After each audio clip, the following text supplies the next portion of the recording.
First of all, I'm a piper. I've been piping since I was about 14 years old.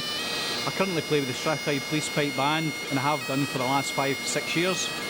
I've been playing in Grade 1 since I was 18, so that's over 20 years now. I've been involved in the piping industry since 1982. Also played the pipe for a long time, different various Grade 1 bands. I've been piping for around 40 years now, and I started as a young boy, probably about 9 years of age. The family have played pipes for, I don't know how many generations, so it's very much in the blood. Kenny was the pipe major of the Glasgow Sky Pipe Band, which I was a member, and we were just good friends from there. Kenny then moved to Los Angeles, where he was selling bagpipes and accessories. I was in Scotland, an engineer to trade, and I bought myself a lathe at £350, and I started doing some mouthpieces and bagpipe repairs for Kenny over in the States. And then Kenny suggested to me one day, why don't you start to make some practice chanters? Made some practice chanters for him, and then it was a natural progression for him to say, why don't you try and make a set of bagpipes? And being an engineer and not having any experience in making bagpipes, my head wasn't clouded with traditional methods, and I just looked at each part of the bagpipe as a separate unit and broke it down, and it developed from there. I lived in Los Angeles for a couple of years, 95 and 96, which was a fantastic experience. I loved the place and the people and everything. But the one thing that was very obvious, that customer service is king over there. And it made me realise that one thing that the bagpipe industry really then, and even now to a certain extent, was lacking was customer service. And that's the thing that we've been very, very positive about in McCallum Bagpipes.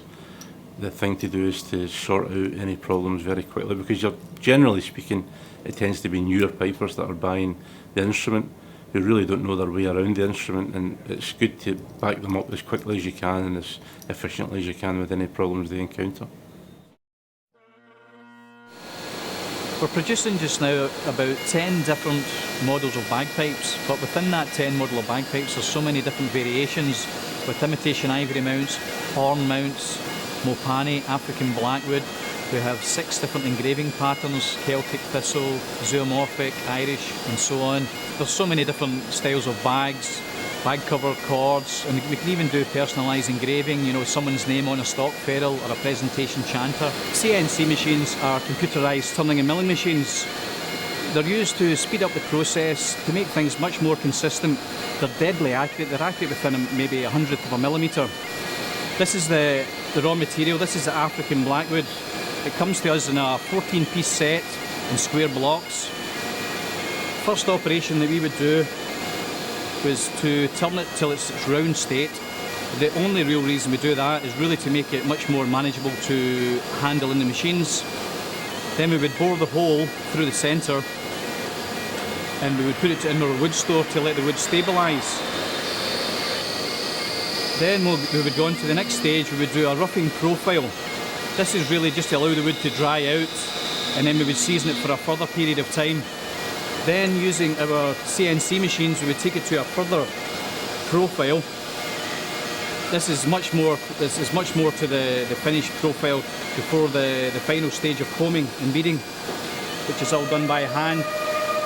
The ferrules are then screwed in place and glued in place.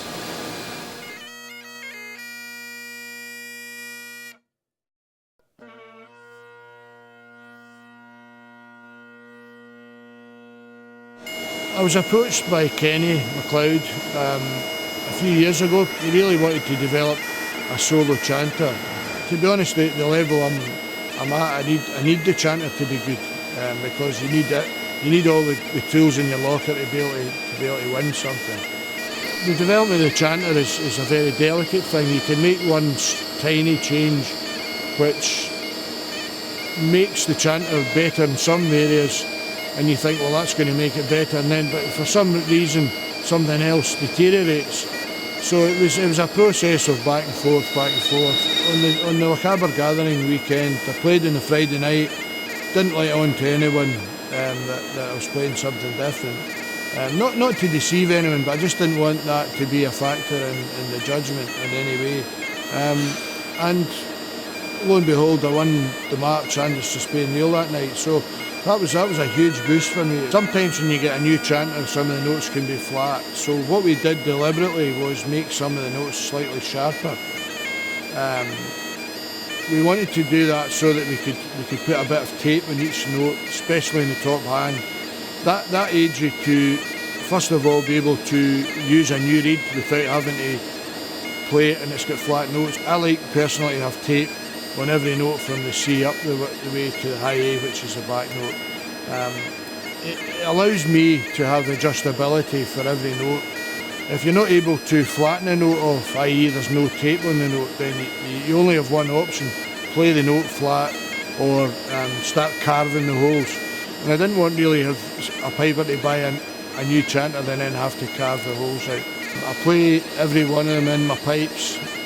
I use a specific test reed. If I'm not happy with the chanter in terms of the quality of the sound or the pitch, then it doesn't go out the door.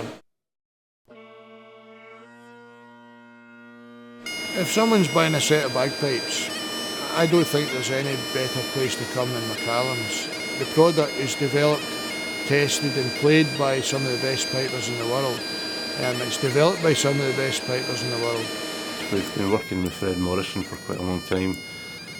He develops a set of real pipes and also small pipes. When people buy a set of McCallum Bagpipes, for a start they are buying a complete set of pipes. There is quite a few makers who do make good drones, but they don't have a chanter. We have a complete set of pipes which can be played at any level. On top of that, we also supply all the leading drum manufacturers. We're an agent for them as well, so we can supply any of the pipe bands with drums. We do all the full range of Highland dress, so if anything for pipe bands, we can supply them at competitive prices.